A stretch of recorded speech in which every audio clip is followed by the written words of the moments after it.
Magandang hapon po. 4 na magkakaanak ang patay sa sunog sa Malibay, Pasay. Nasa 60 pamilya naman ang apektado. Nakatutok si Bea Pinlac. Ginising na naglalagablab na apoy at maitim na usok ang mga residente ng Barangay 177 sa Malibay, Pasay City kaninang madaling araw. Ayon sa Bureau of Fire Protection, nasa 35 bahay ang natupok ng sunog. Ang lalaking ito, tila gumuho ang mundo nang makumpirmang nasawi sa sunog ang kanyang asawa, kapatid, 7 taong gulang na anak at 14 na taong gulang na pamangkin. Hindi ako nakalabas ng bahay. Tumalo na hanap po ng ilog para makasave po.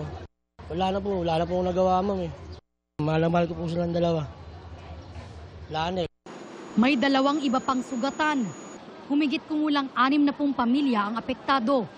Ang ilan sa kanila, halos wala na rin daw na isalbang gamit. Parang higanti na yung apoy. Ang hirap. Ang hirap talaga pala ng ganyan, bigla-bigla. Wala na po kami nasagip . Kahit ano po, wala po kami nakuha. Kahit mga damit, wala na po. Yung mga pusa ako lang nakuha ko. Masakit po, ma'am. Wala kami titirahan.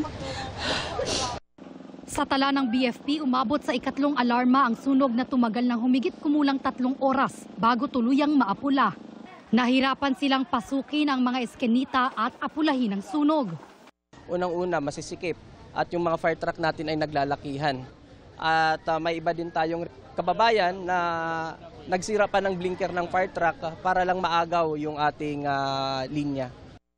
Gawa rin daw sa light materials ang mga bahay na natupok, dahilan para mabilis kumalat ang sunog.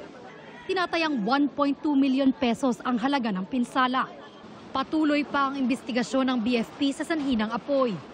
Para sa GMA Integrated News, Bea Pinlac, nakatutok 24 oras.